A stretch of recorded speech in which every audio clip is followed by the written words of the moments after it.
What is going on, everyone, and welcome back to another episode of the Sports Status Podcast with your host, Nate the Great, going solo again tonight. But it left with a lot to talk about. A lot of a lot of regular NBA basketball, a lot of um, hockey to cover, and a little bit of some WNBA as the draft went live last week. However, there are some games that are going on both in the hockey side of things and both in the NBA side of things.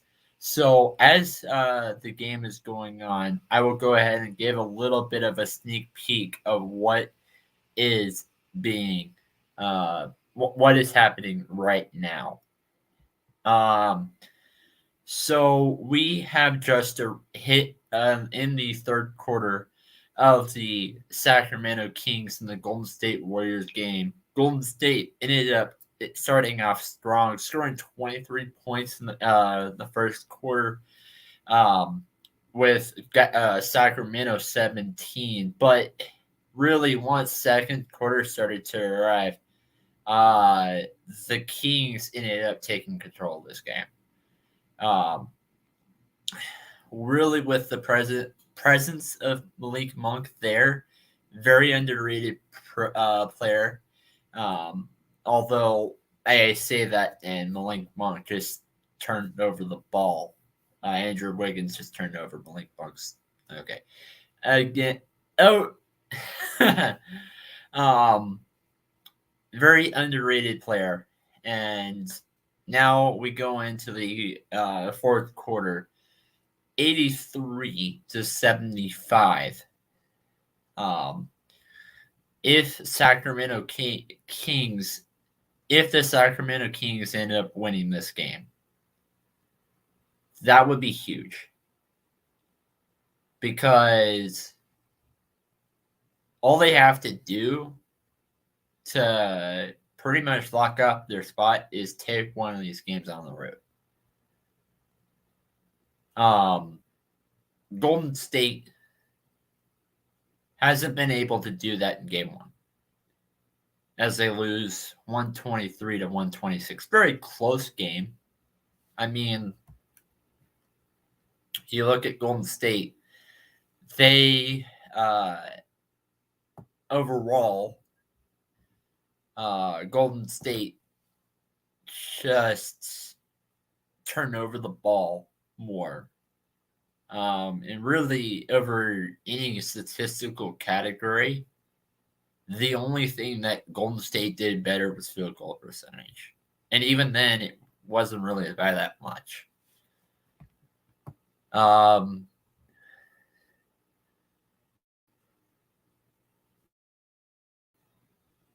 Now, Sacramento, I will say, does have the home field advantage.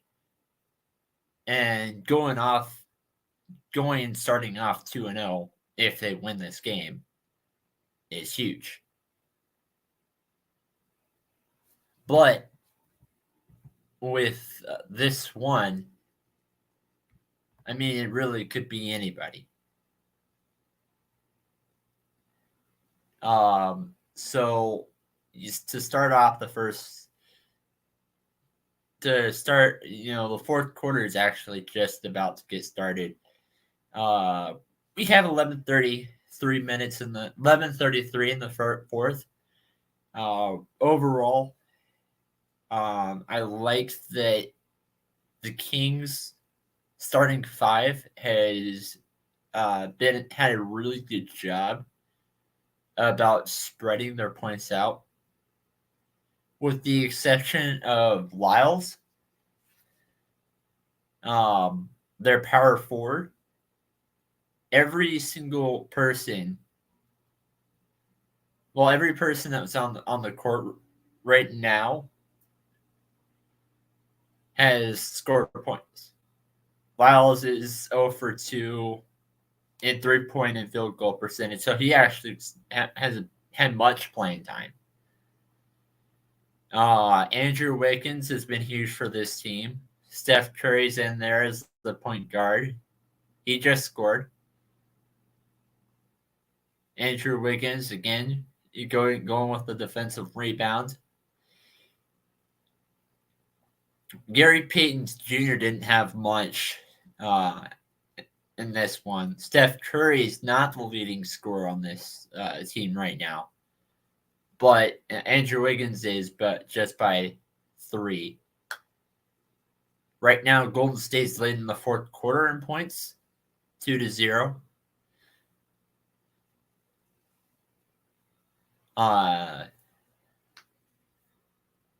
But now going in to the other game a little bit, other game that happened today, just like Golden State versus Sacramento, the Brooklyn Nets had a very strong first quarter, but wasn't able to maintain their lead as the Philadelphia 76ers take game 2 at home. Warriors just called a timeout after Draymond Green turned over the ball. Really, really smart move right there by Draymond Green.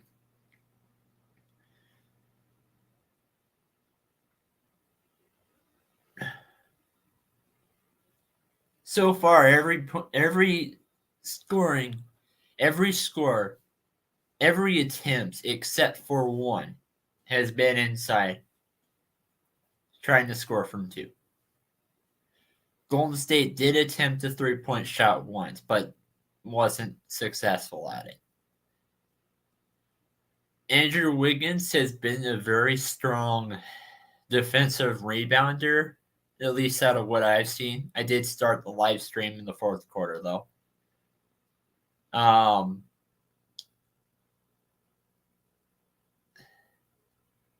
Warriors taking a timeout, so go ahead and move over to hockey. As their playoffs have just started. Right now, we're at the end of the second period. The Edmonton Oilers have scored 2-0, and Dallas and Minnesota have went 2-2. They're both tied at 2 into the third period.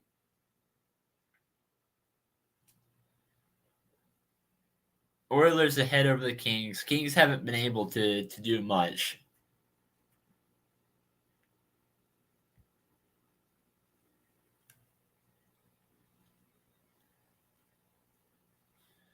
Warriors currently still on their timeout.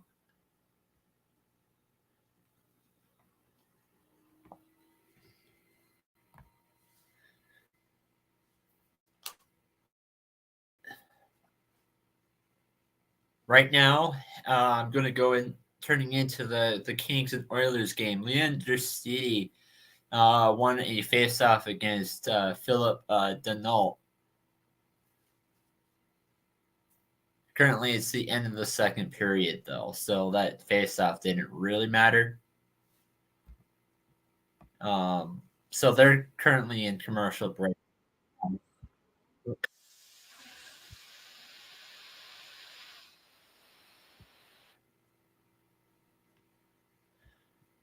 Yeah, we're definitely not authorized to be playing that right now.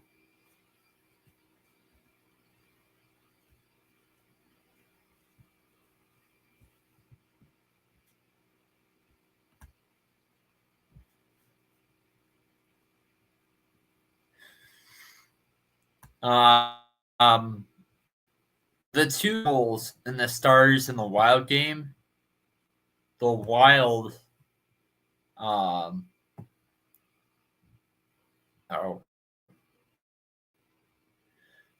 Wild actually scored by Sam Steele in the second period, and they did get an early 1-0 lead off of a power play goal. Now, the Stars have been better about capitalizing on power plays in this game, and that's pretty much the reason why they they were able to tie it.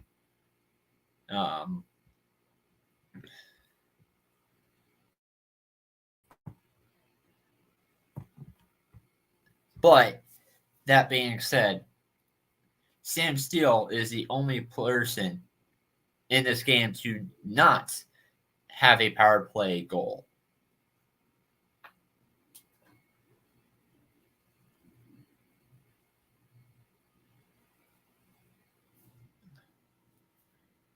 For those of you that are watching right now, I'm kind of doing a quick play-by-play, but also doing a little bit of recap at the same time.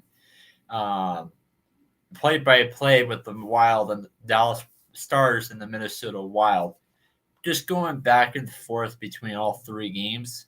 The other hockey game as well, with the Oilers and the Kings, but also talking a little bit of basketball, as the Golden State Warriors currently are trailing to the Sacramento Kings, but they are currently in action. See, Steph Curry missed a 3-point shot, as they are down 85-79. But the Warriors do have a fourth quarter lead. Now, I noticed that, and I said this before in the past. You're more likely to make a shot if you score inside. Don't try to aim for the 3 points too much. 3-point lines too much. And players do it all the time. Harrison Barnes just made a free throw. And another thing too, make the free throws. It is the easiest shot to make. And Harrison Barnes made another free throw.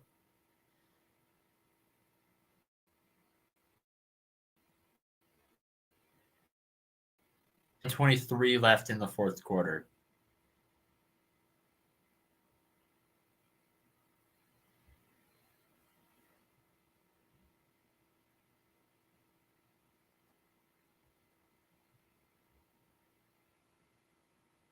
Gary Payton just made a shot. And again, all these shots the Golden State Warriors have made have been very close out.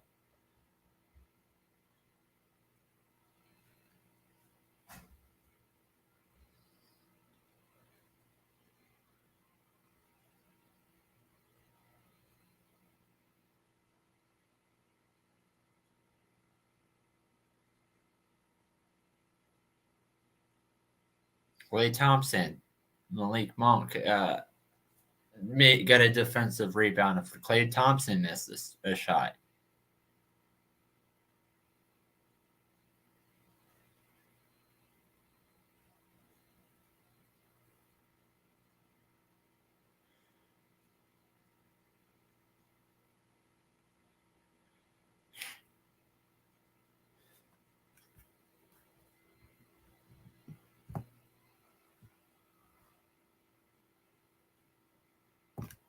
De'Aaron Fox, Gary Payton just scored. Now, as these are going back and forth, again, Golden State currently having the fourth quarter lead. I'm going to go ahead and talk briefly about LA versus Memphis. LA in that game against Memphis had a very strong bench presence, and I feel like that's why they won. Austin Reeves made his NBA playoff. He made his NBA playoffs debut. Scores over 20 points.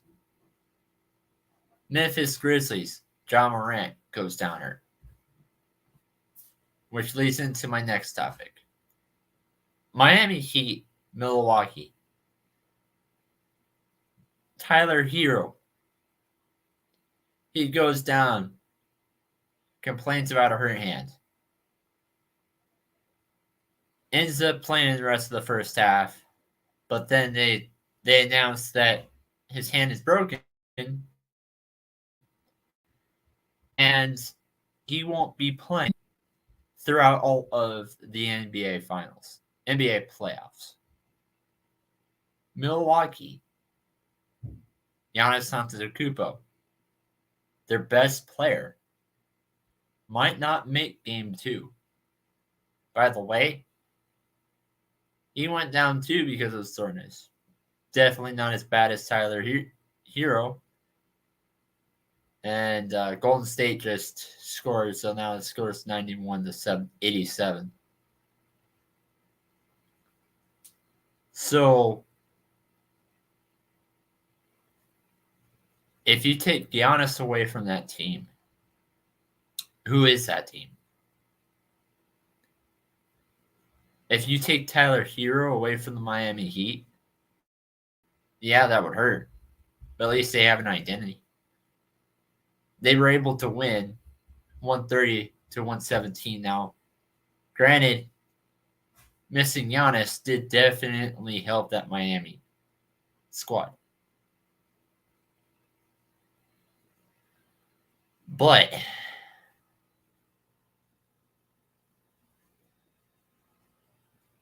Miami's, if they miss, if you take the best player out of that team, can you honestly say that there is an identity? Miami, I think, has a better shot at that than Milwaukee. Better support around Milwaukee. I mean, Miami than there is Milwaukee. Clippers, same way. As they beat the Phoenix Suns yesterday, 115-110. Nobody did get hurt in that one. The Denver Nuggets was the only team that had the higher seed that didn't get the loss yesterday. Denver finishing the seed at the first spot. Phoenix at number 4. Milwaukee at the number 1, but for the Eastern Conference, then Memphis at the number 2. They ended up winning 109-80. They ended up making the same exact mistake that the Denver Broncos did, trying to trade for Russell Wilson. Earlier that year, they traded to get Rudy Gobert, and they ended up losing a lot of players on that squad just to get one guy.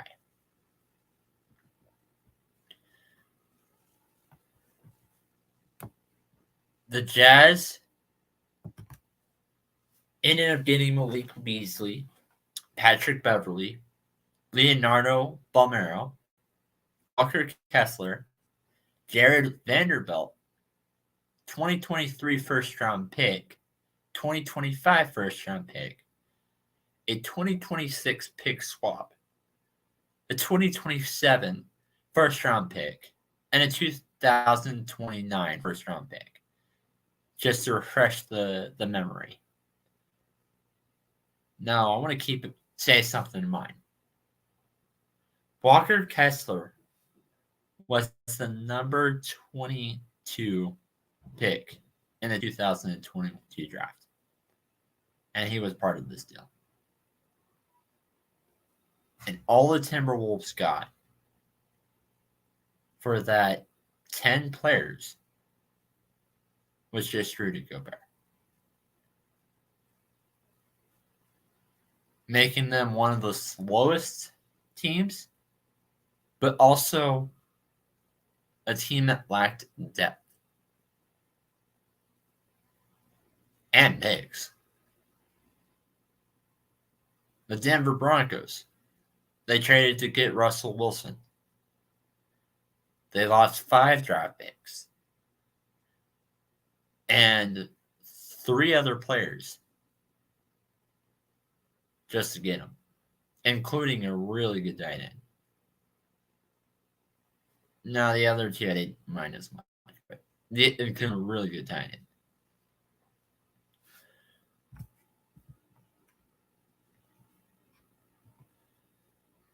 I'll just give you a game update. The Kings finally did score against the Oilers. A goal. The goal was actually made from it was actually made from Adrian Kemp, as he actually leads this game with the most number of shots on the goal.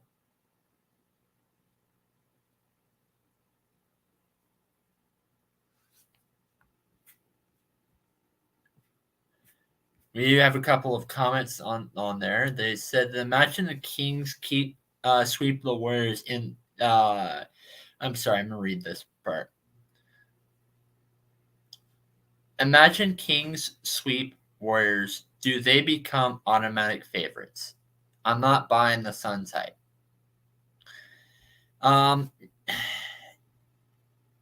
So if the Kings sweep the Warriors,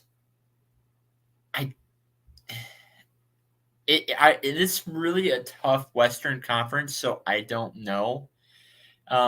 Because you definitely do have Denver, even though they did struggle towards the end of the season in some of the games that they should.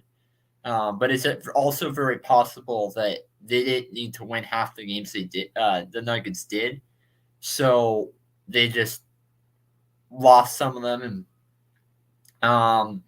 But going to the Suns, I'm not buying the Suns type either. Kevin Durant, for one, first season with the Suns, he did miss part of regular season though after he was traded because he got hurt in warmups. So I'm not buying the Suns hype either. The Clippers, very surprisingly, have impressed me in game one. I did think the Suns were going to make it past this first series, but Clippers did seem to be a little bit of a surprise. Lakers did too with that bench presence that I was talking about earlier. However, it's only really game one, so it is kind of hard to tell. And then Joe Stevens says, what's up, Nate? And then what's up, Joe? John Suggs ends up bringing up another comment. Hero is not the Heat's best player, though Butler is. And yes, I agree, but it still brings up to that point. If you take out Jimmy Butler from that squad, if you take Jimmy Butler away from that squad, would you say that the Heat are more likely to if Giannis and Jimmy Butler were both gone from their squad by injury. Now, I'm not going to wood because definitely Jimmy Butler hasn't yet. Which team do you think has the best chance of winning the series? And to be honest with you, I would have to say it'd be Miami. I don't really like how this is set up to built around Giannis because Giannis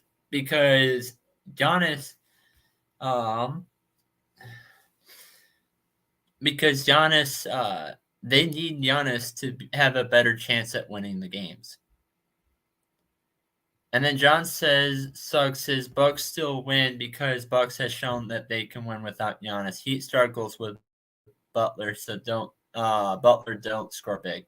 I mean, they have won without Giannis, but they definitely didn't do it yesterday, and it is the playoffs. Now, I did read that Giannis has has come back from injury earlier than expected. But it is the playoffs, and so I'm concerned really about this Bucks team. I just am. Now, going back to this play-by-play stuff, the Kings are having a harder time in the Kings are having a harder time in this fourth quarter. But the De'Aaron Fox did just make a jump shot uh, to put themselves up at a bigger lead.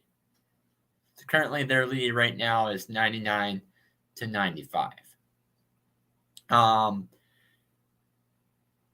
I think really what has kept them in this game is the number of points that they scored in that fourth quarter. 41 points to 29 for Kings over Golden State.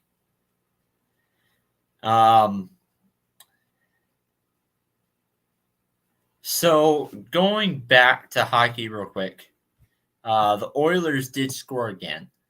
And in that one was another goal by Leandro. I do like that in this one, and I was talking about this for the NBA. I do like that the number of shots on goal for the Oilers is more spread out than the Kings is. However, the Oilers, the Oilers have been also making more shots. And if you generate more shots, that leads to a higher percent chance of winning, of scoring more goals. I guess it really depends on how well the Kings are, how well the goalie is. But as for the Wild and the Stars, it is officially the end of regulation, and they are still tied 2-2. The Wild's Kirill Kaprizov leads the team right now in shots on goal, as Philip Gustafsson is currently have shots attempted against him of 27, while the Stars shots attempted against the Stars is 36. So I think because the Wild seem to be generating more shots, I think the Wild is going to pull off this game one. Sorry for all those people that are watching right now that live out in the Dallas and Fort Worth area. I do have a little bit of a fan base out there because I used to live out in that area. Now, going back into the NBA, no score has changed. But we did, however, in the fourth quarter, run into a shot clock violation. So currently we're stuck. Oh, Harrison Barnes just scored. So now comes back to trailing 2 points in that fourth quarter, but still winning the game 101 to 95.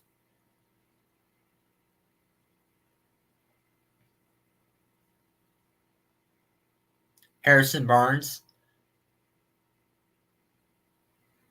makes a 2-point shot, 4-foot 2-point shot. And I think really the Kings have realized their mistake.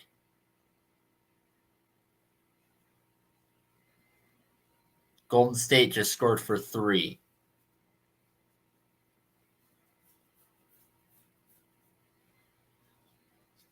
Now they're currently leading up. Now they're only down by 3, and they could tie it. Andrew Wiggins just made a foul on Malik Monk. So Malik Monk is going to the free throw line, and he ends up making the first one.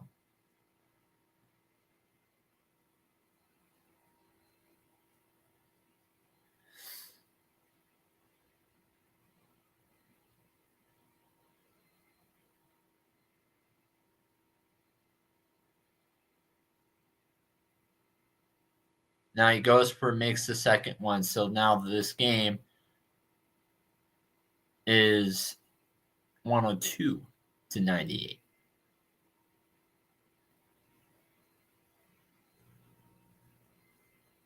As Klay Thompson just scored, now this game is 104-101. I will say one thing about these 3-point shots. Golden State is trailing right now, and they have been throughout all of this fourth quarter. So with late in the game, I think it is a better option to go for 3 because you need to catch up.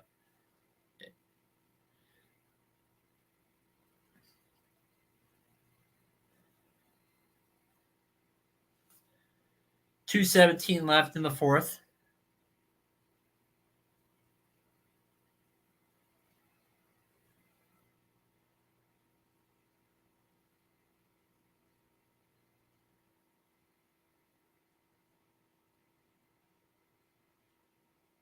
.217 left in the fourth. Kings just De'Aaron Fox goes and makes a 3.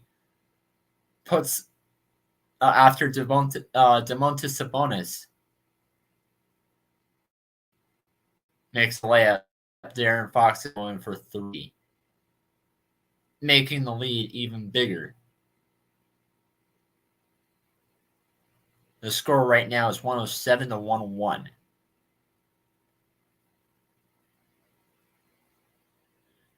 Let me know in the comments if you like that I'm doing these play-by-plays, if you want to see more from me on these play-by-plays.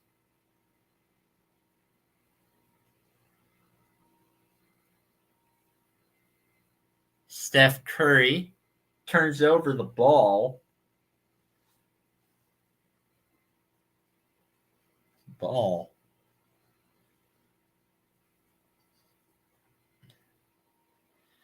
He currently leads the people on the court right now with 26 points in the 26 points. Andrew Wiggins, 22 on the team. Klay Thompson with 18. Gary Payton with 13. Looney is the only person on the court right now with less than 10 points for the Warriors. Meanwhile, everybody on the court for the Kings has scored over 10, with the 2 lowest of Harrison Barnes and Mitchell at 11. Malik Monk going for 18. De'Aaron Fox at 24, while Sabonis is having a 20 at 22. With this turnover, though, I'll go ahead and talk a little bit about what's going on in hockey. The Stars and Wild are currently in regulation. End of regulation. They're going into overtime, but nothing has changed on that matter. LA Kings are making things a little bit interesting, scoring another goal. Now they're only trailing by 1. To start of the end of the third. I'm sorry. To start the third, they were down by 2, with the Oilers having a 2-0 advantage, 2-0 lead. Now, if I remember correctly, this was a first round matchup last year. No, it was a second round matchup last year, because LA ends up going past the first round, losing to the Oilers. And so now this is a playoff rematch.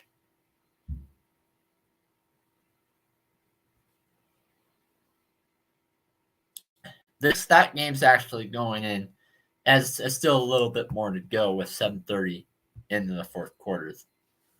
Oilers on top 3-2. The Stars game and the Warriors game is currently on commercial break. Both of them are for me.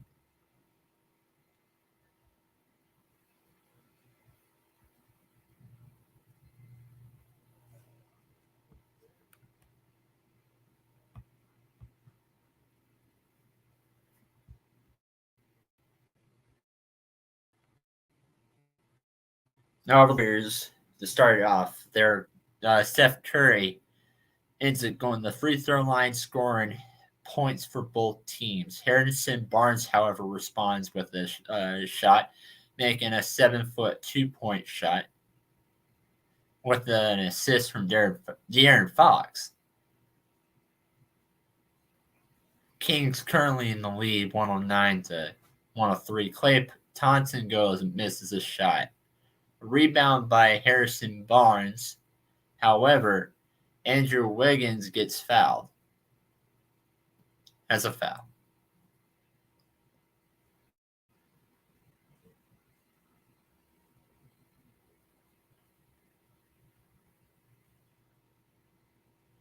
Andrew Wiggins gets a personal foul. Davion Mitchell scores, gets a 23-point jumper with an assist from DeMarcus. It's 112. There's still 108 left in the fourth. Malik Monk gets a defensive rebound, has the ball back.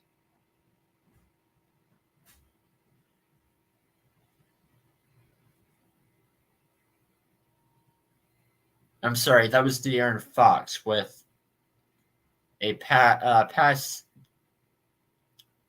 to Malik Monk, missing a diving layup. Klay Thompson gets a defensive rebound. Passes the ball to Stephen Curry.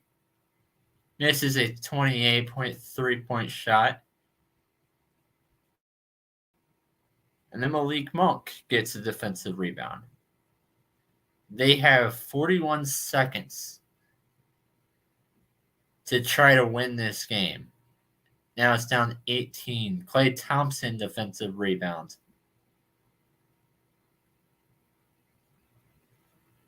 Warriors still have a timeout, but the Kings have two. Now I'm not sure why the Kings would use one, but they do have those two there. And Klay Thompson for 3.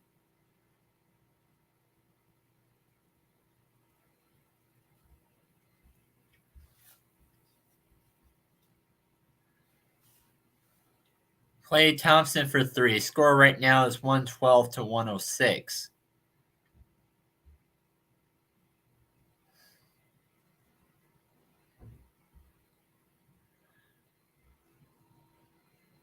They have 12 points to score 2 threes or 3 twos if they wanted to do that. But I'm not sure why they would. Oh man, this game is cutting really close.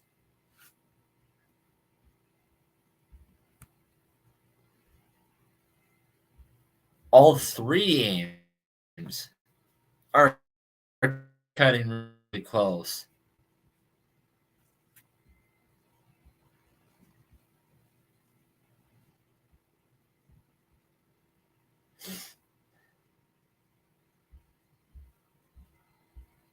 All 3 games are.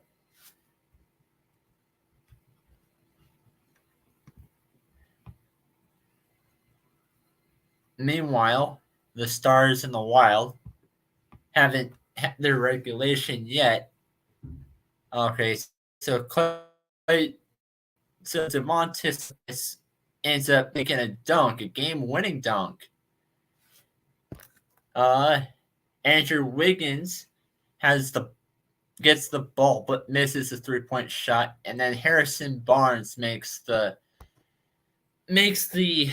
defensive rebound. However, that is the end of the fourth quarter. Final score of the Sacramento Kings versus the Golden State Warriors is 114-106.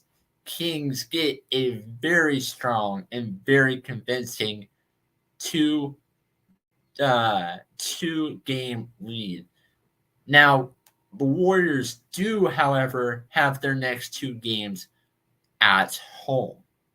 However, because they are the lower seed, they will only have one more home game after this. If they manage not to get swept. Now, it is the Warriors. I don't think they will. I think they will at least take one out of this.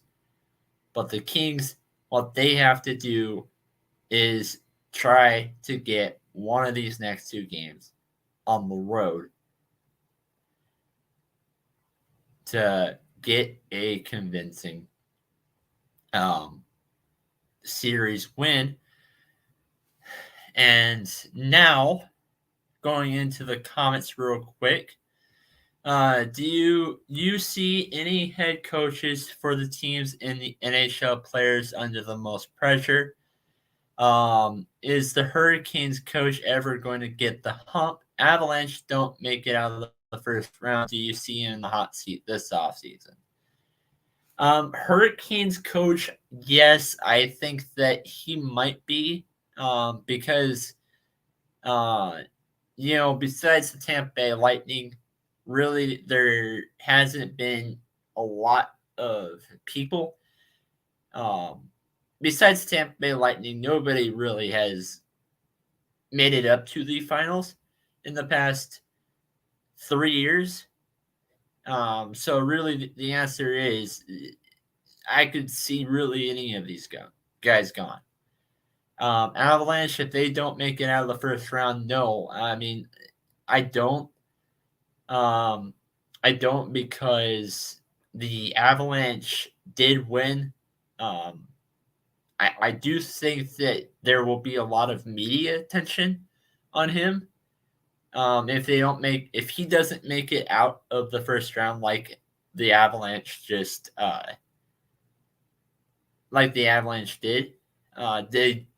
if the Avalanche don't make it past the first round, then I do not think he is gone, but I do think there will be a lot of media attention around him.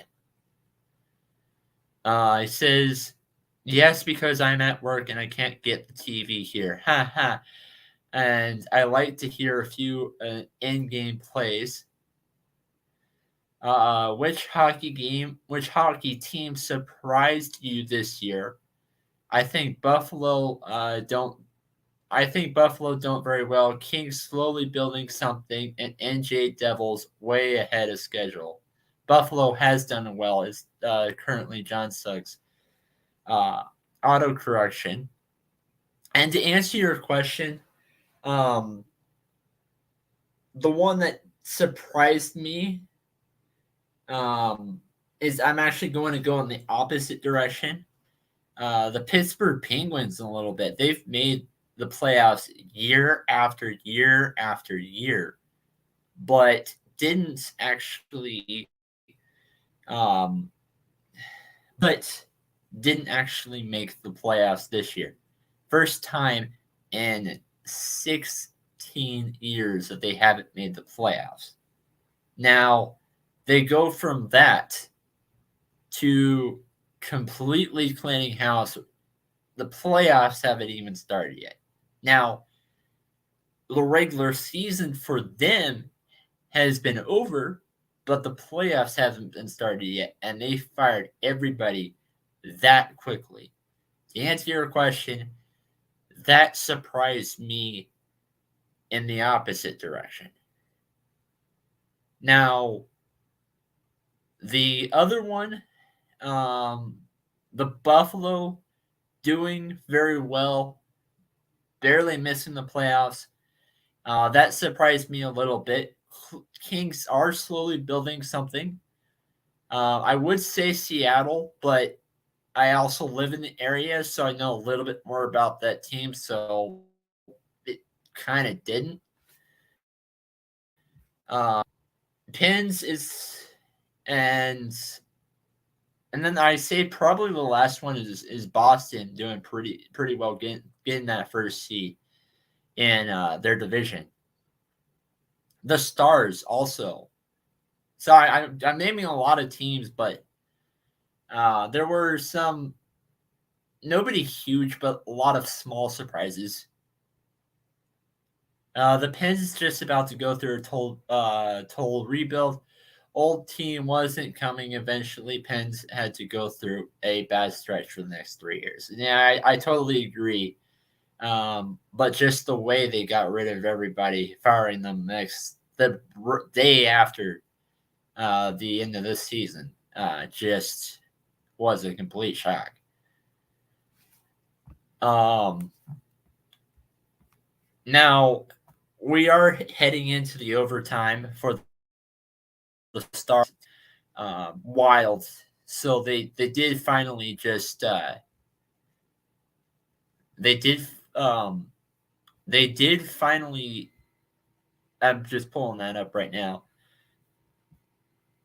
They did finally end their regular season going into overtime. Now the Kings Oilers.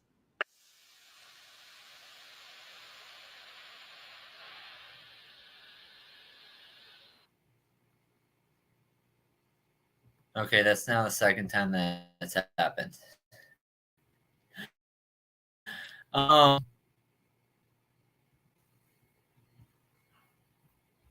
okay, so Kings and the Oilers.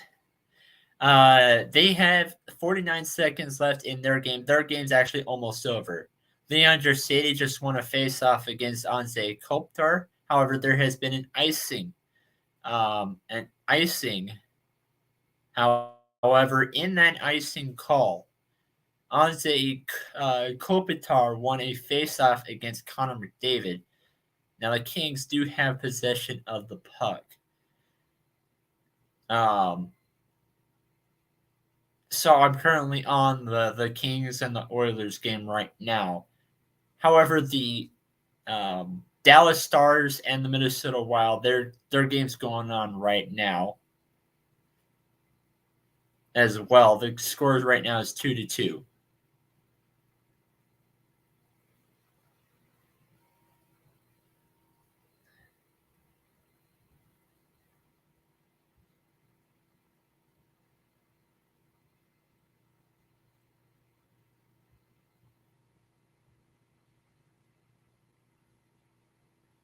Anse Carpenter just scored a backhand goal to tie the game. There was nobody to get the assist, and now the game, just like the Minnesota Wild and the Dallas Stars, is a tie. Now, for both of these teams, in order for this to not go into overtime very quickly, and looks like there was a giveaway by the Oilers, Evander Kane. What once was a 2-0 Edmonton goal now is a 3-3 tie. And now it's the end of the third quarter. Wow. What a way to tie this up.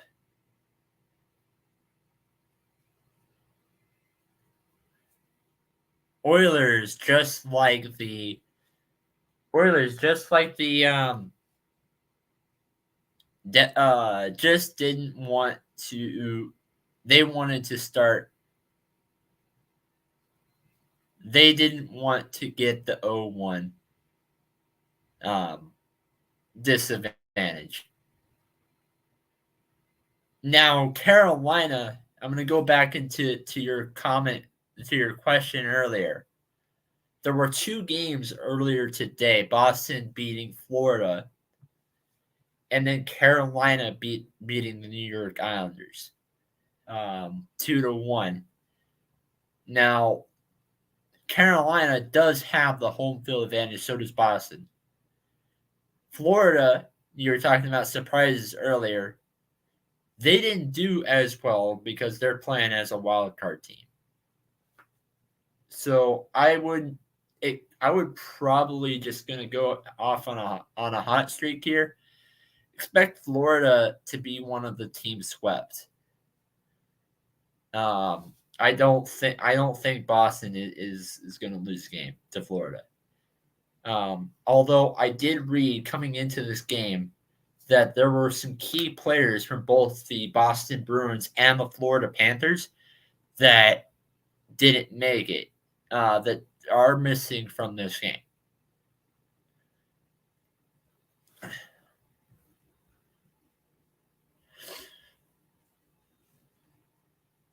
Now, I haven't talked a lot about Major League Baseball today, but I'm going to go ahead and read off some of the final scores.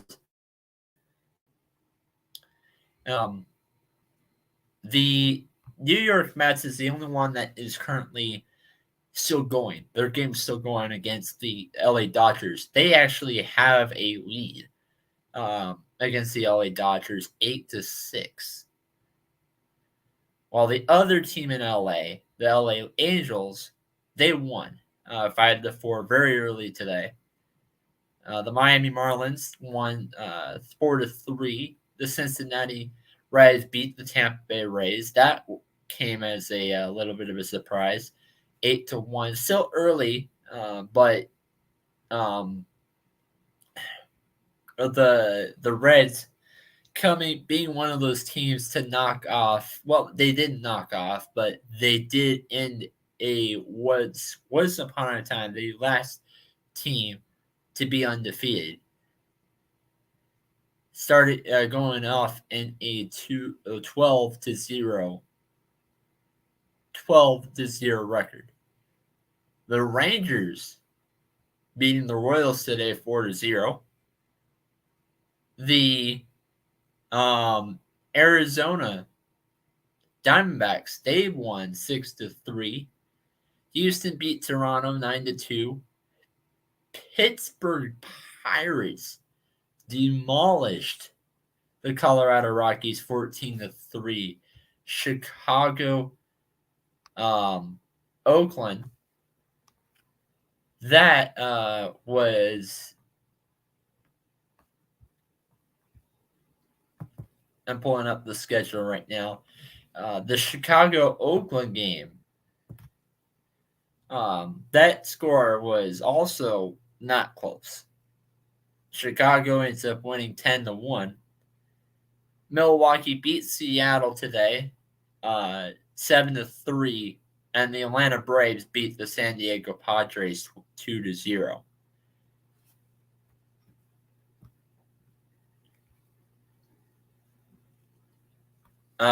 Panthers fell off hard from last year. Well, I can't say hard because they're in the playoffs, but they're not the same team. Bruins at 5, so you do think that the Bruins are going to win a game. I mean, the Bruins are going to lose a game. I mean, I could see it, but I don't think they are.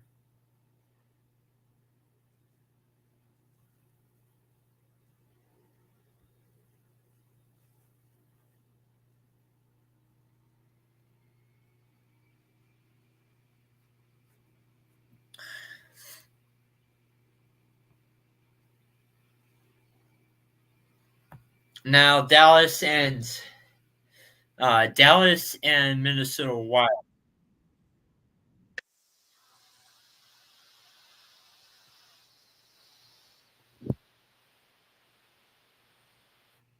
Okay, that is now the third time that's done that. I'm going to keep it away from that screen.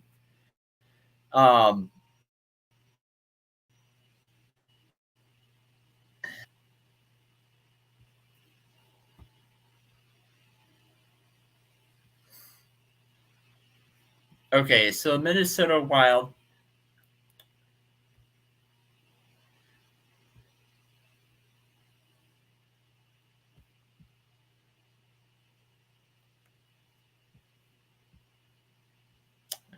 Actually, okay.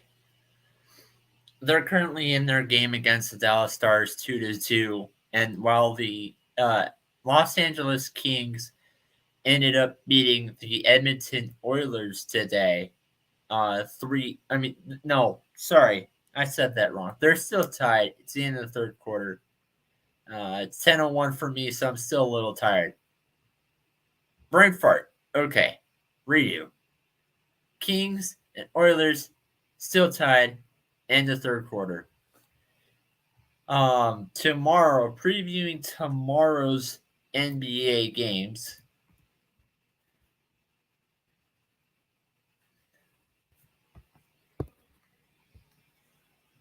Previewing tomorrow's NBA games, the Celtics beat the Hawks. I mean, Celtics are playing against the Hawks. Celtics are home. They did beat the Hawks in the first matchup in the 1-0 advantage. And honestly, if there was a series to have a sweep, it will be this one. I don't think the Hawks will probably win a game. Cavaliers Knicks is a strong argument to go back and forth. Clippers and Suns. I think the Clippers are probably going to take this series. I was going to go with the Suns, but I don't.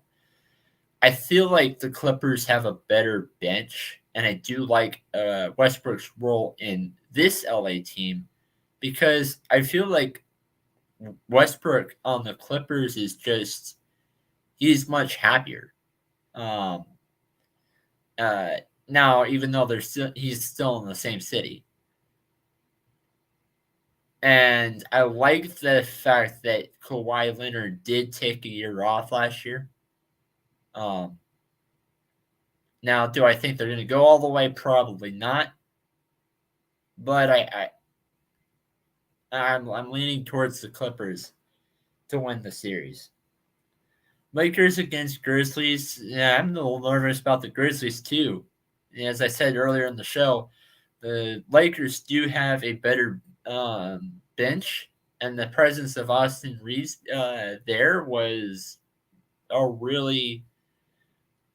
Austin Reeves did have a really good playoff debut. Heat versus Bucks, and I forgot to mention about this. I meant to, but I forgot to. I don't like the fact that Tyler Hero and Giannis Antetokounmpo decided to play after they were hurt. Giannis Antetokounmpo did have a second drive. Wasn't very successful drive, and might not be playing in game 2. However, this is how I see this going. Let's say they miss game 2. Okay. Heat take this one. Heat take both games on the road. Bucks, Giannis Antetokounmpo comes back. And Bucks win. Game 3. Tyler Hero's not there with a broken hand, even though I don't like the decision that he decided to play up until halftime. I didn't think that was smart.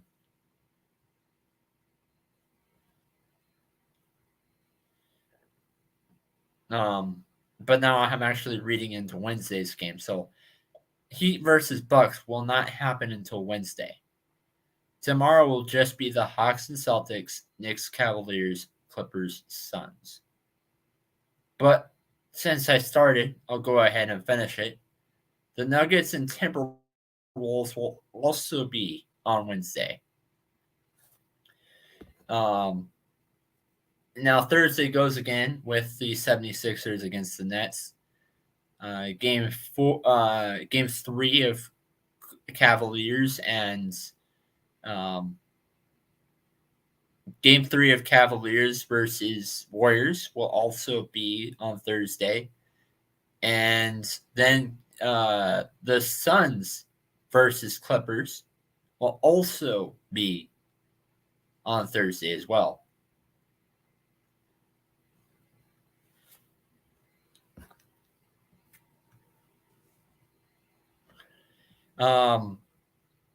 A lot of people, he says that a lot of people are downplaying the Grizzlies for missing Stevens. I think that he is an important player and he is out. Now, Morant misses games too. Lakers might sweep them. I don't know. I don't think it will be a complete sweep, but I am a little nervous about this Grizzlies team. I that's another one, just like the Clippers and Suns. I might swap teams on this, and I say might because I have had a bad history in the past of swapping who I think is going to win, and then the first team who I thought was going to win ends up winning. So I'll keep with my picks, but I am a little nervous about two of them.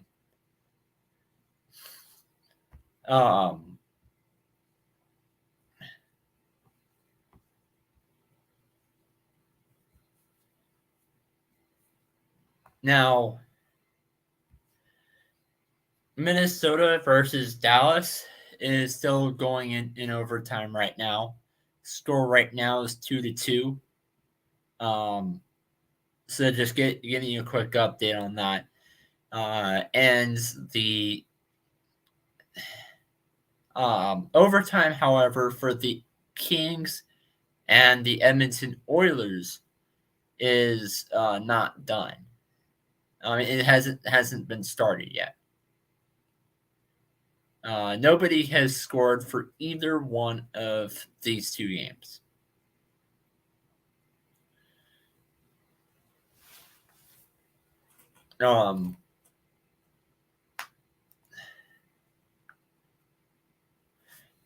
Now, I heard a report earlier today that Houston Texans going.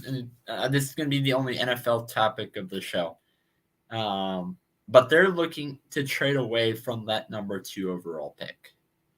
And they might trade down because of some report, basically some stuff leaking out. And I know this is all just rumors and myths and stuff, but I think what this is eventually going to lead to, you might have the first 3 picks of the draft be completely different teams. The number 1 overall pick, it's the Panthers. It was the Bears, though. That got traded. In a trade that I didn't really like it for the Panthers. To be honest, I don't like the fact that the Panthers traded DJ Moore. Now, I didn't hate it as they did because I was okay with the receivers that they got. Getting DJ Chark, I thought was a really good move. Adam Thielen, I see the picture, but I don't love the fact that they paid him that much money. And then they still have Terrence Marshall. So I do think they have upgraded for the Panthers, but I also feel like, again, I just they have a lot of head scratching moves, but in a way that I feel like is they put themselves in a better position than they did last year. Still a lot of head scratching decisions, but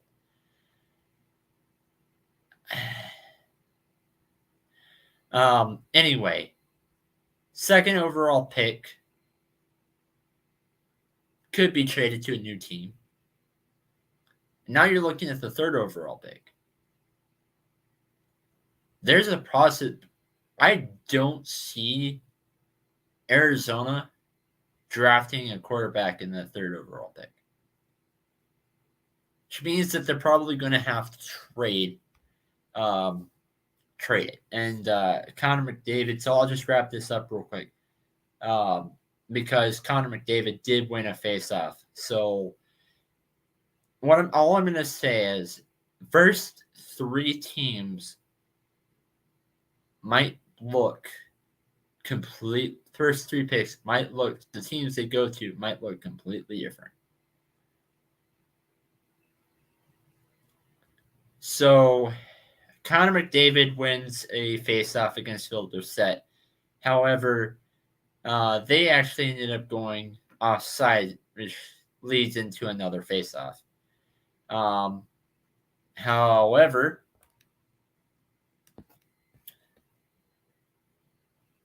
Philip Dorsett they go in the face-off, and then Philip Dorsett ends up winning this face-off against Connor McDavid. How the pass goes to Victor Aberson, and then Philip Donnet. I keep saying Philip Dorsett, but it's Philip Donnet. Hits on Connor McDavid, and then Zach Hyman gets a hit on Valdis Gavrikov. Evan Barshart get shot blocked by Victor Anderson. Ryan Nugget Hopkins gets another shot that's blocked, again by Victor Anderson. I keep saying Anderson. Arvidsson. I keep mispronouncing these games in hockey. Leon Draisaitl gets a snapshot saved again by this one's by Jonas Corpusolo. Adrian Kemp shot saved, and then the goalie ends up stopping a puck. So they actually go into face-off. And the face-off ends up with the face-off is won by Remus Kapari. And then they gave away the puck. However, the puck was given away by Mickey Anderson, so the Kings currently have control over the puck.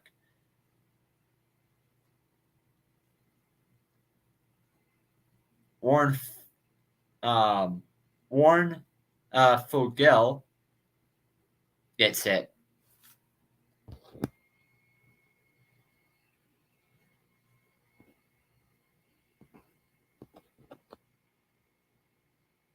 Stars still in overtime, but this now there's 5:23 into that fifth.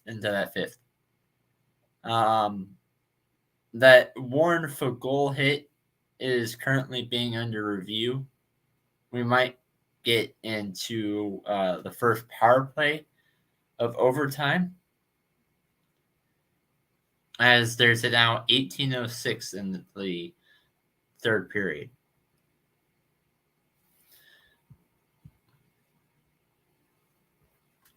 Panthers are currently sticking with Stroud. I'll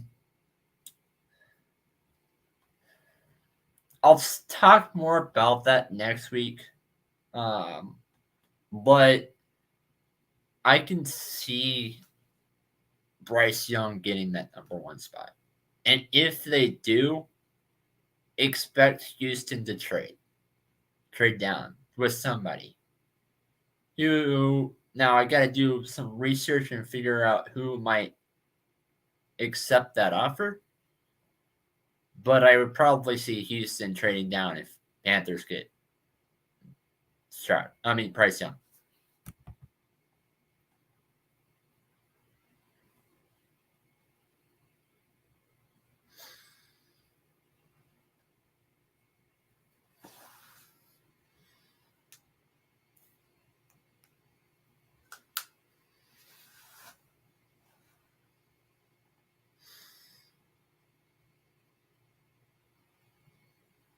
Again, this is being under review.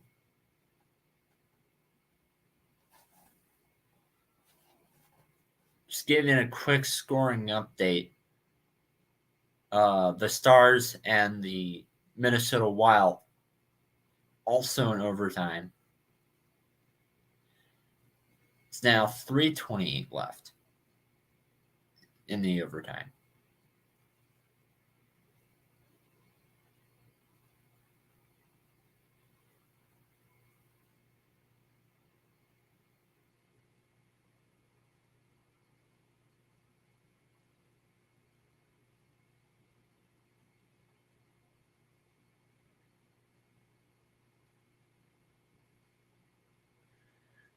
So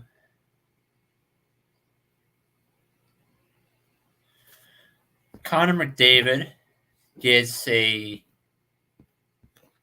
they go in the face off and Connor McDavid gets the the win against Philip Danault. Um, however, the Kings quickly after that get control. Victor Anderson saved the shot by Sonalt Skinner. However, now the Kings have control of the puck. Ante Hopitar tipped in the puck wide of net.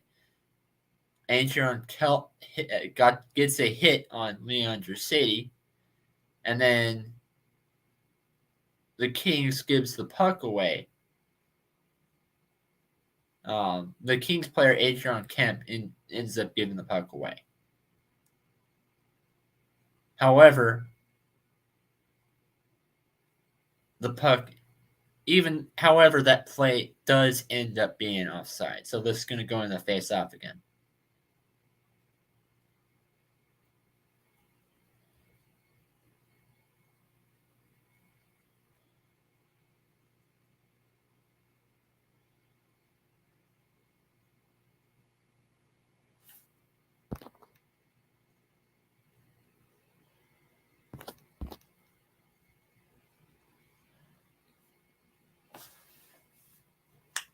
Another minute has gone by for the Wild and the Dallas Stars.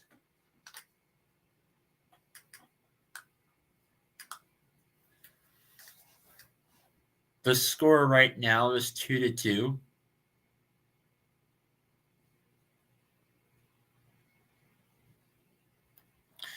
Ryan McLeod ends up winning the faceoff against Blake Lizolt. Blake Lizolt gets a hit on Derek Ryan.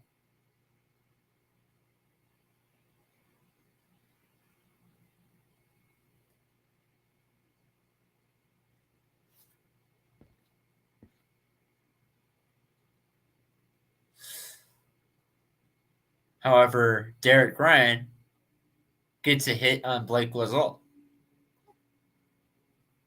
Warren Fogler gets another hit on Arthur Kiliev.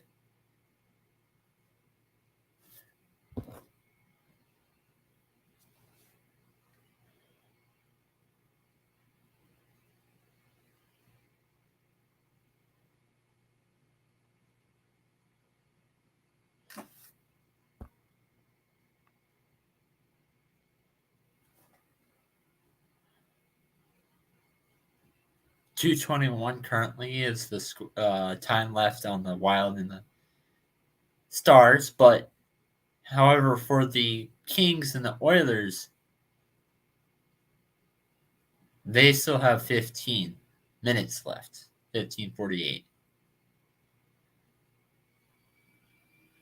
So that actually goes into a face-off, and Connor McDavid ends up winning the face-off. However, Blake Lizolt takes away the Kings currently have possession.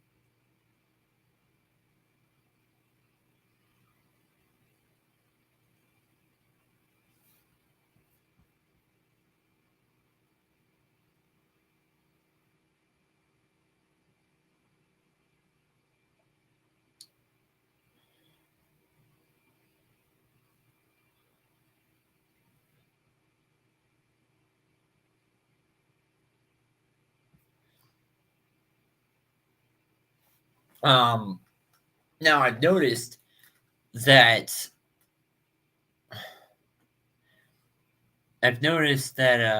it's okay. So Zach Hyman tips the puck. However, it's saved by Jonas Kopasol. However, the puck is in netting. And Leon Draisaitl wins a face-off against Philip Denault. And Keller Yamamoto gets a hit on Philip Denault. Icing on the play. And like I said earlier, um, the all the shots that have been scored, I mean all the shots that have been attempted for the Edmonton Oilers have been from a close range.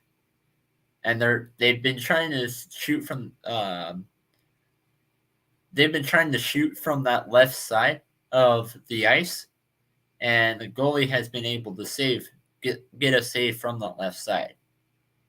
And I say that Edmonton um,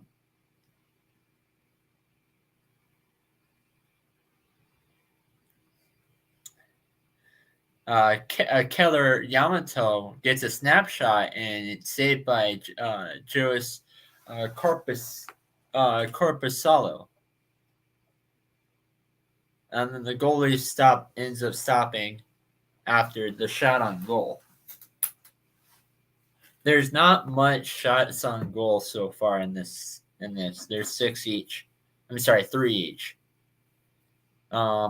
Meanwhile, you go on for the Kings. They've been better about trying to protect their ice, trying to protect their goalie. And I'm sorry, let me phrase that statement. The Oilers have been better about protecting the goalie on that defensive side, and all except for one have been shots that have been attempted from a farther range. And from a farther range, you're more likely to miss than going in from a close range.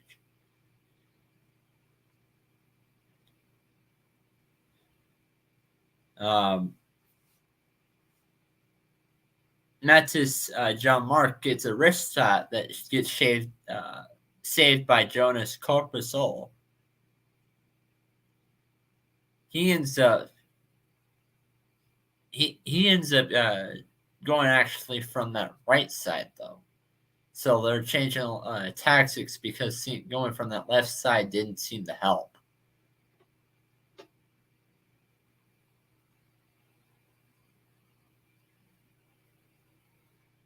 Again, make another shots from that right side.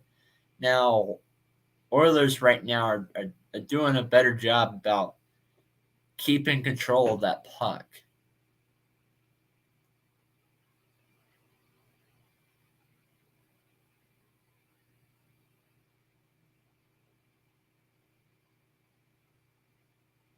Now the shots, see now what seems to be happening right now, what keeps happening right now is Leandro Sadie or Leandro Sadie or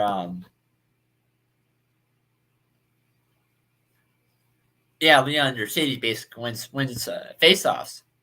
And when those face-offs are won, they ends up getting shots and attempted and shots at the goal, but all of these shots getting saved, and that process has kept repeating.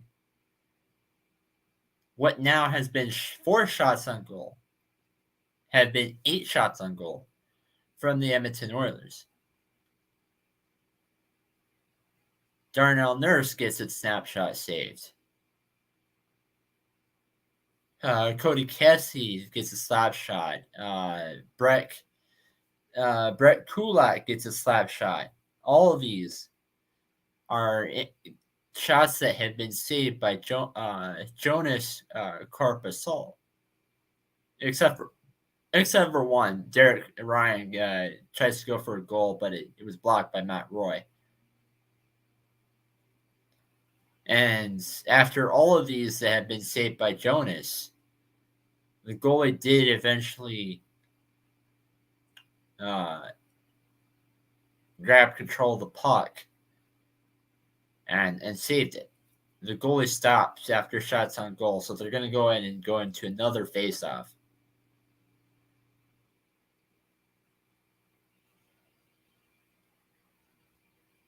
However, unlike this last one, the Kings end up winning the faceoff, so maybe we see a little bit of action here.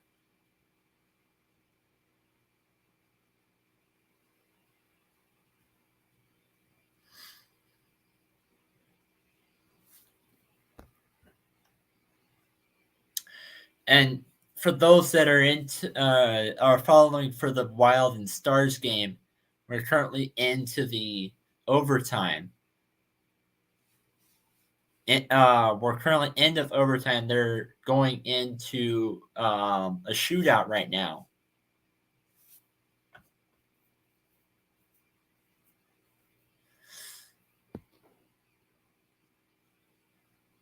Anze Kopitar wins a face-off against Leon Draisaitl, but it didn't matter because Darnell Nurse ends up blocking the shot. The puck gets in the netting, so they go into a face-off again. Connor McDavid wins that, but now you're seeing the same thing.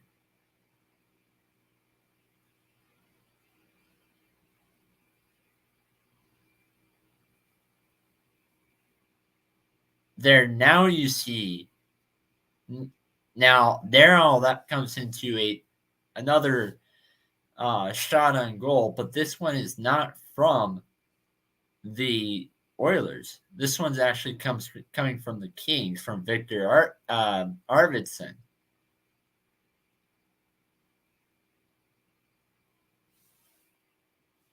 Evan Bouchard gets a shot blocked by Matt Roy. Again, all of these are Oilers players. So I think you're going to see Jonas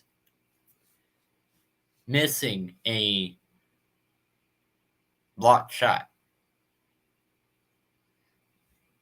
I think there's going to probably be one. I don't think this is going to go into the shootout just like the Stars and the Wild are.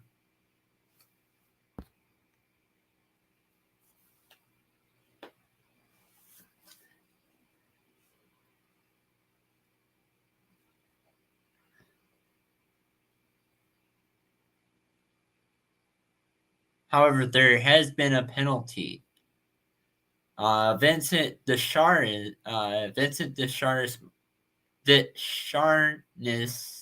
minor, and but it's a minor penalty. Vincent Descharnes basically tripped. No, not basically. He tripped Blake Lazole. So a minor penalty, and it's a tripping penalty.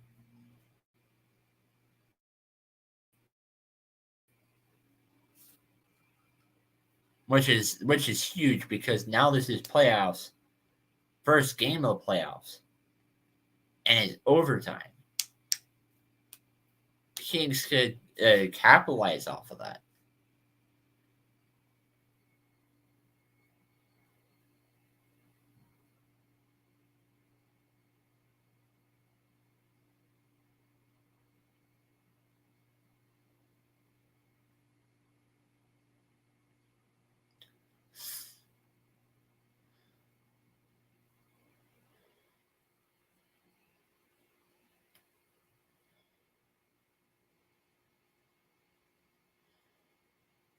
Nick Bajout wins the faceoff, but again, for the Oilers, but it is taken away from Victor Arvidsson.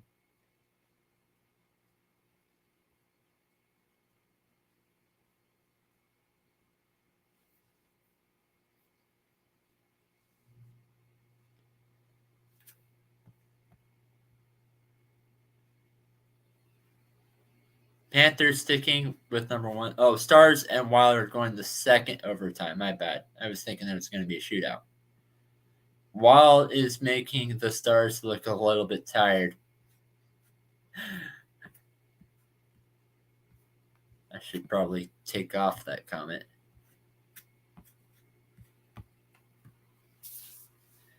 The takeaway is from Victor Arvidsson.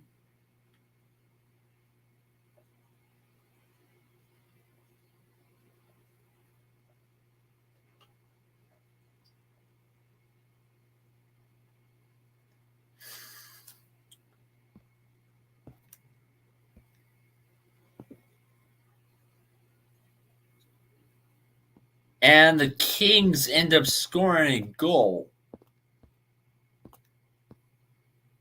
Alex Affolio goal with an assist from Victor Arvidsson.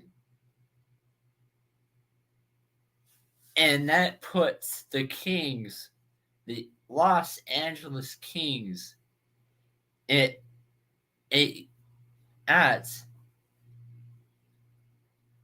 the final score is 4-3. Kings take the first game against the Oilers. So not a strong start for the Oilers. Now going into tomorrow's games, we still have one more game left. I'm going ahead and close the show after this one game's over. Although I might close the show now because every time I keep trying to tap into it, it keeps playing the sound. Don't want that to happen.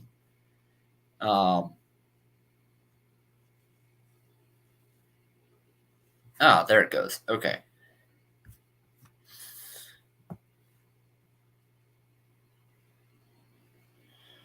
So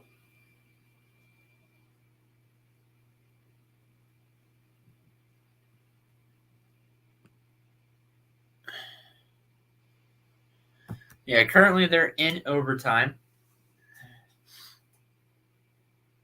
Dallas Stars and the Minnesota Wild are tied. This is the final game. I'll give the end of this reaction.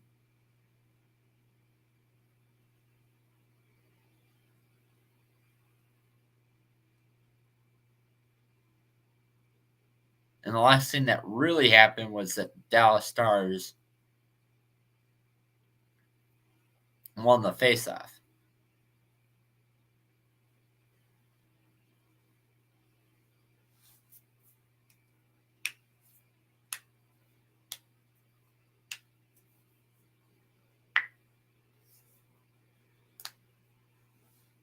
The Philadelphia 76ers had to come back from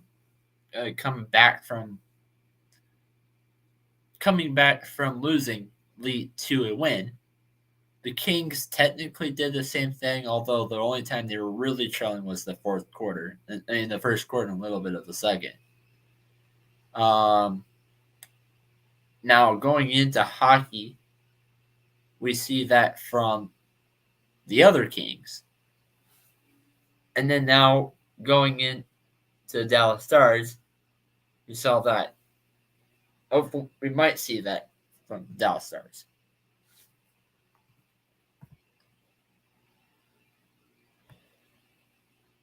Yeah, I forgot about the NHL overtime rules in the playoffs. They said they will continue from with a 20-minute period on a 5-on-5 play until there is a winner.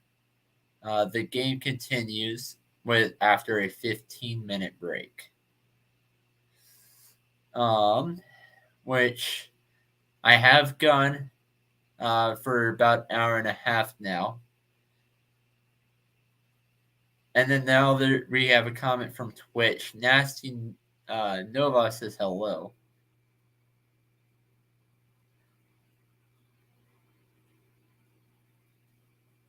Thank you for tuning in, Nasty Nova.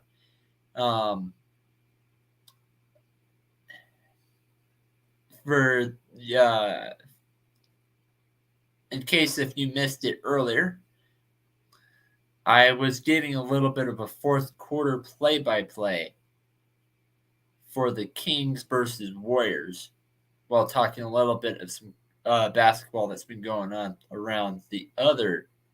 Yeah, that was pretty sweet. Other parts of the league, including the 76ers versus the Brooklyn Nets earlier today as well.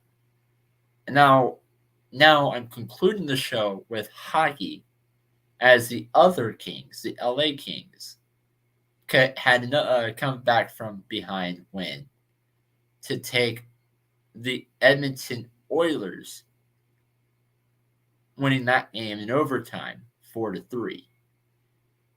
And now for the Dallas Stars and the Minnesota Wild, that game also is going to overtime. But that went into double overtime. So that is how I'm going to conclude the show for tonight. Probably won't spend too long on that, but I'll talk about that for a little bit. They're going on for a 15-minute break. So Dallas Stars keeping it very competitive, but they are looking like it's a little tired. I guess is the word to use for that.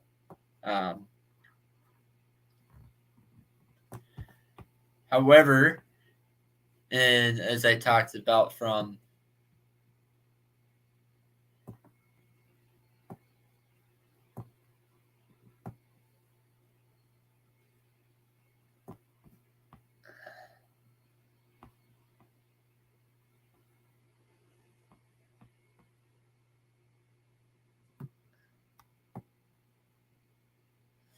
sorry, I was checking something real quick.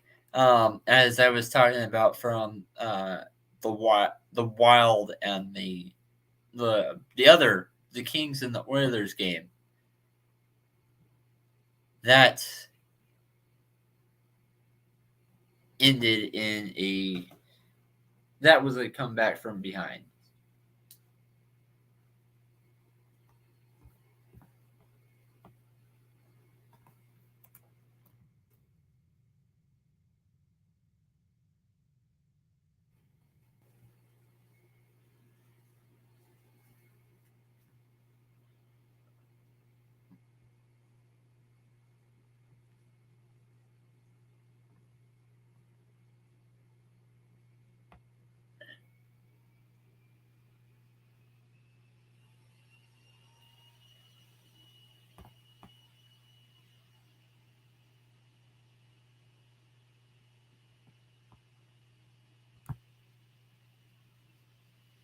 So now we're going into second overtime.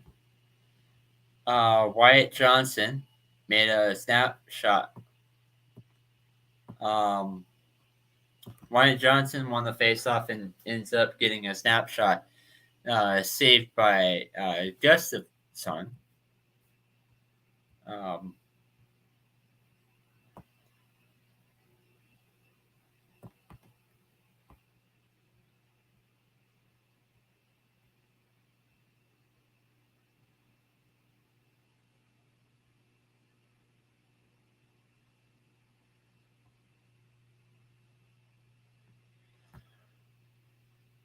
Yeah, this is another one where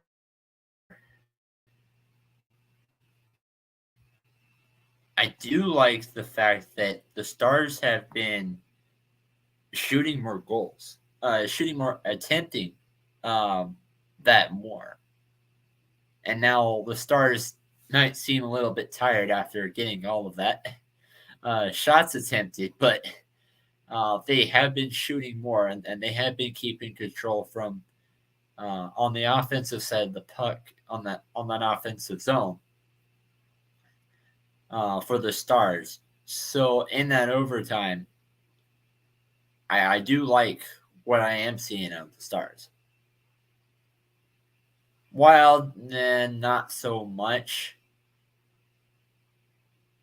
But I will say that some of the shots that have been attempted are from a very far spot for the Stars. And most of them were very close to the net. But there were some, especially out in that back left area, that were attempted from very far. And the same thing for the Wild too. I think really whoever wins this game,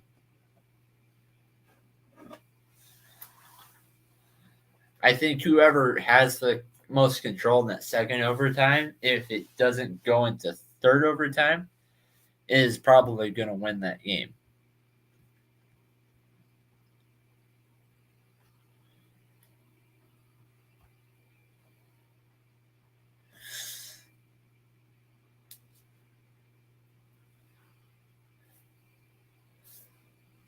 From the Wild, in the second overtime, I do like what I'm seeing a little bit because most of the shots have been from that right side.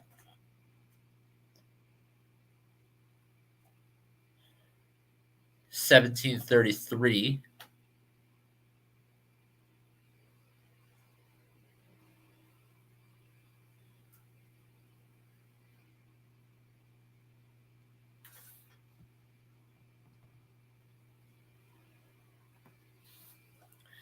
Gustav Nyquist decided to make a shot that was from the neutral zone, which is a very, very risky move to make. Probably it's not something that I would have done. But again, I don't play hockey.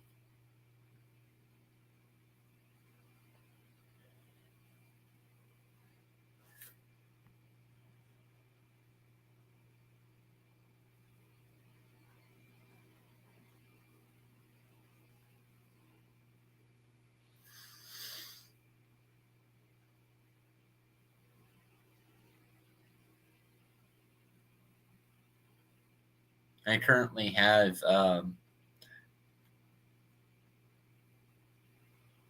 certainly 16:30 left in double overtime. 16:30 left in double overtime. Score right now is 2-2. This game started a little bit earlier before the LA Knights. I'm thinking of wrestling. LA Kings versus the Edmonton Oilers.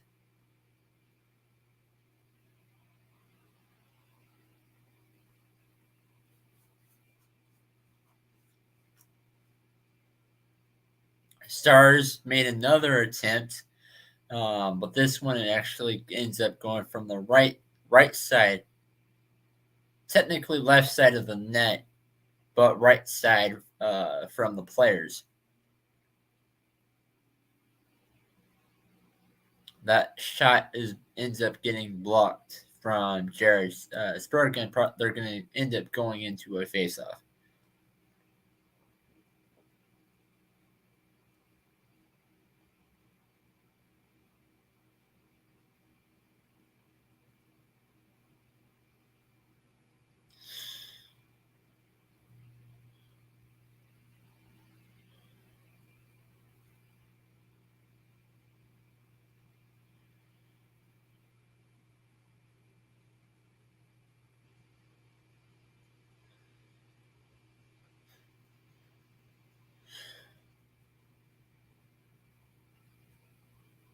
So far, I know it's still early in double overtime, but the Stars have made more shots,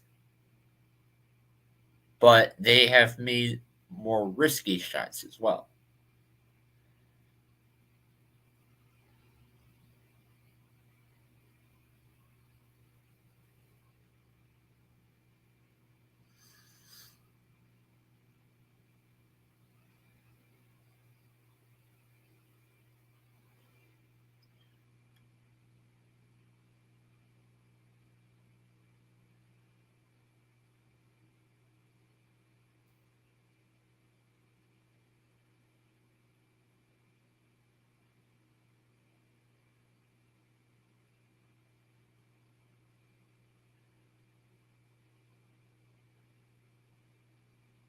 currently on a commercial break for those that are watching right now.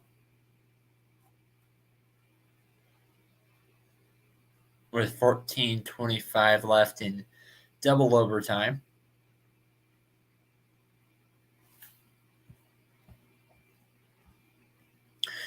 In Major League Baseball today, I talked a little bit about some of the games that have happened.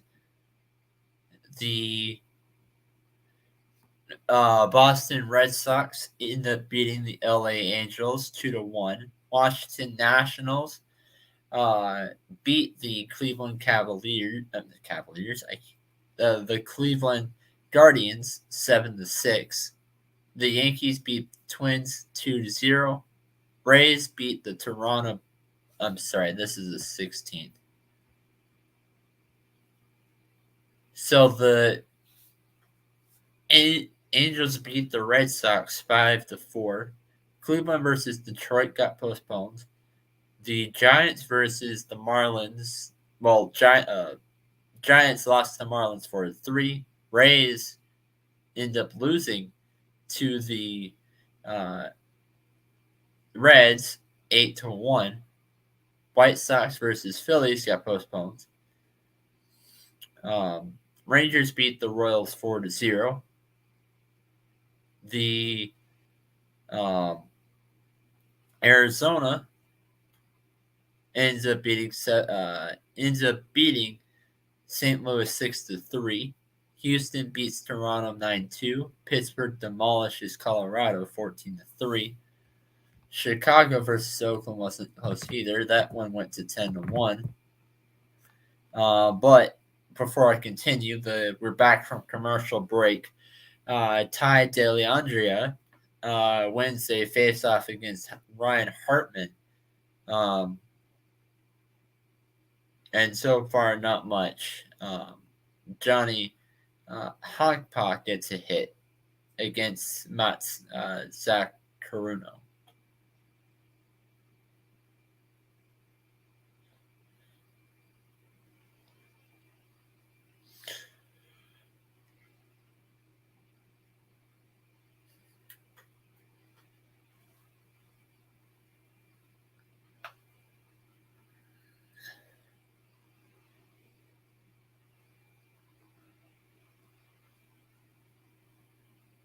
We're in the second overtime.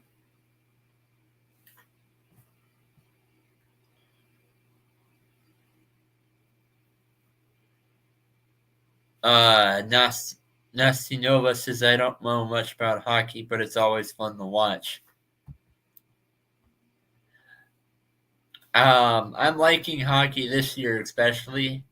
I was born in Colorado. I have family out there. Grew up in Texas, Dallas-Fort Worth area, and have family out there. But I don't live in either one of those two states anymore. I do, however, live in Seattle. And so all three of these teams that I want to say I grew up watching, because that technically won't be true for the Kraken. But all of these teams I've paid very close attention to, all three of them end up making the playoffs. And so, however, for those that are watching right now that normally don't watch this show, I'm a big Colorado Avalanche fan, and I will always be Colorado Avalanche. They are my favorite team.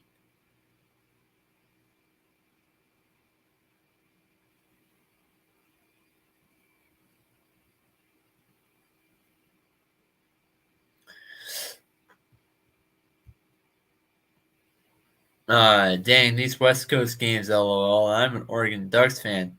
So I know how it goes sometimes. I live on the East Coast. Yeah, it's 10:50 out here. It's 10:50 out here. Right after this game, I'm heading to bed. And technically, this game's not even a West Coast game, because it's the Wild versus the Stars. Both of these are in the Central time zone.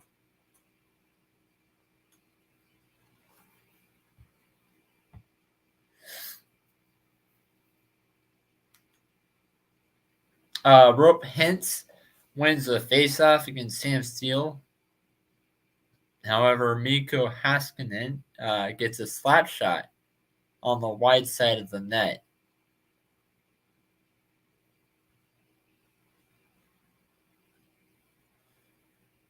Actually, you know what? Let me put it this way. If the game is not over by 11 o'clock my time, then I'm in the bed. But if the game does finish, if somebody does finally score, then I'll do a show until that moment.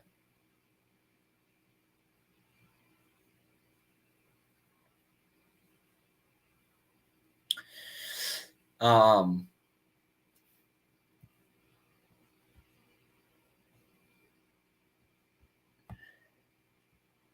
yeah, so tomorrow for hockey, you have the Rangers versus the Devils East Coast game.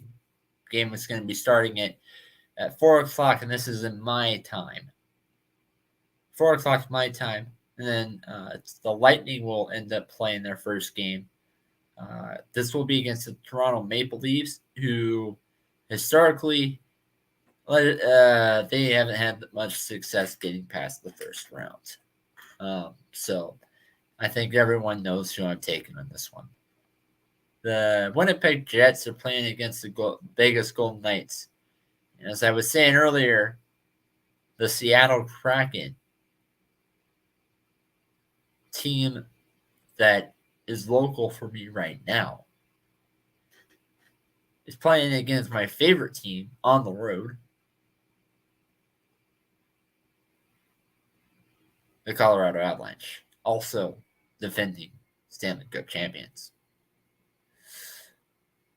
And then today's games will start back up again on Wednesday to see who gets the final.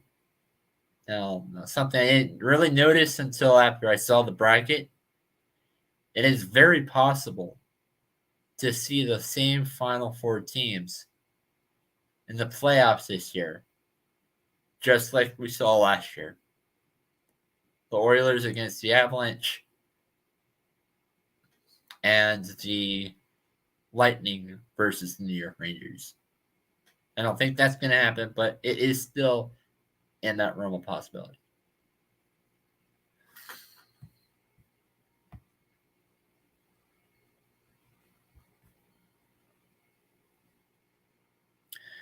The Wild, unlike this last period, have had a better luck controlling the net, controlling the puck, making scores on that offensive side.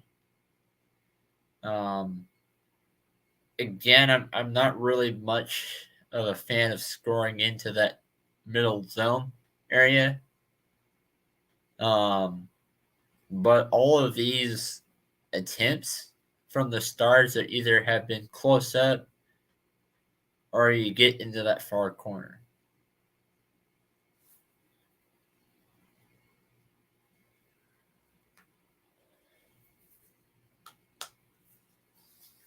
They unlike what I've always been saying as a coach because I coach lacrosse, they haven't been really taking the easy shots.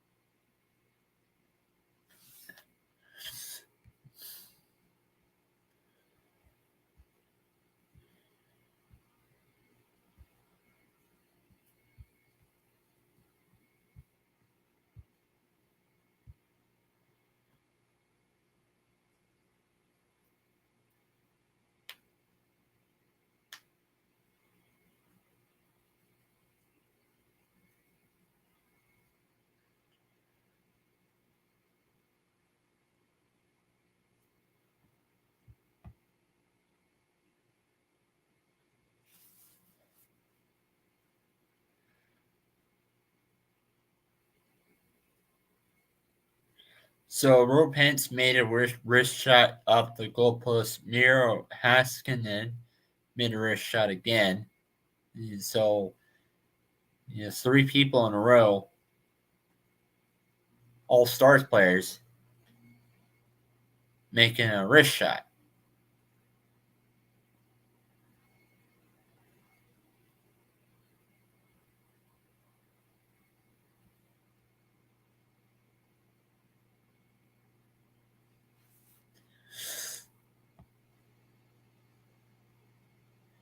In the first period, it's been very evenly spaced. But again, uh, something I'm not liking from the Stars, just like what they did in the second overtime. You saw a shot being made from the neutral field. Um, there were a couple that were close off, but again, I feel like the Wild have been doing a better job about making um, the easier shots, and that's actually why they scored. Um,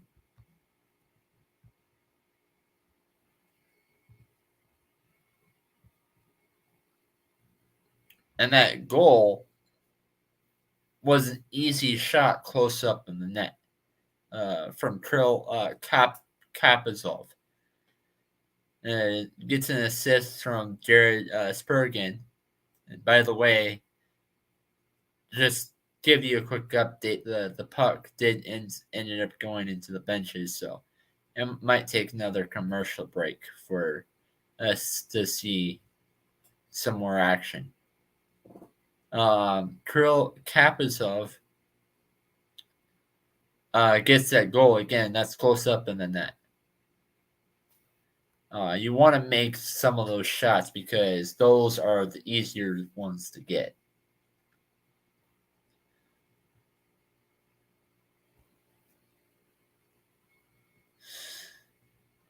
Um, Now you're going into let's moving into the second period. The second was the same thing. The Minnesota Wild makes a close-up shot, close-up goal. The Stars didn't really do that. They made a goal that was a straight off, and then there was one that was way out on the angle. Um,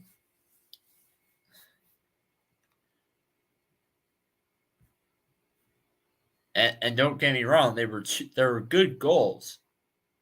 It's not something that you would want to be doing. And there were no goals in the third period, so I'm not going to do much breakdown. Um,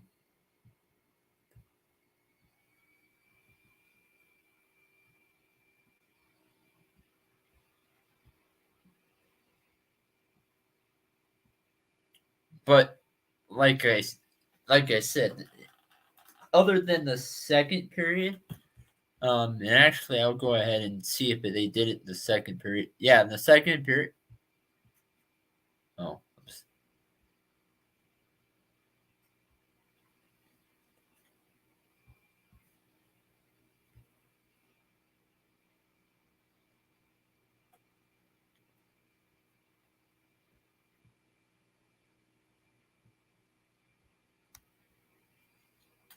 In the second, other than the second period, all of these shots, there had been at least all of these periods except for the second one.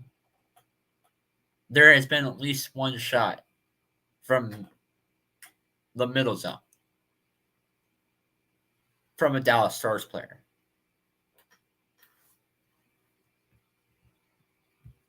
Now you're getting into second overtime,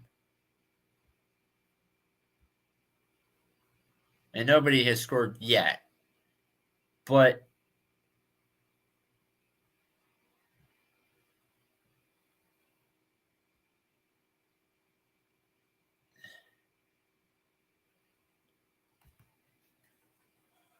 So I guess it is close. It is time for me to basically wrap things up. The Wild just won. They scored 3-2. Um, what they did is a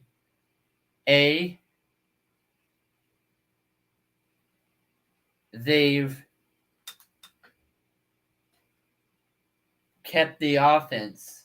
They've kept the offense rushing and making their offense feel a lot tired.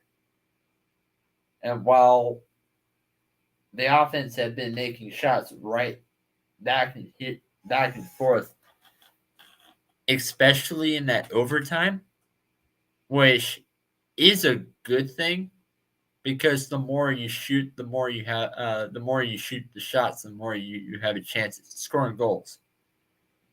But some of the shots being made from the Dallas Stars are leading into positions that aren't likely to be scored. You want to score these close up shots, and I feel like that is the reason why Dallas ends up losing this game. You know,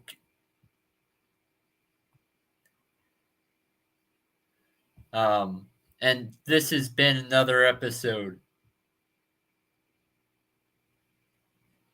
of the this has been another episode of the Sports Status Podcast. And yes, you are right. I do have a Dallas Stars flag hanging back there, but they did not win tonight. So I don't have to do that.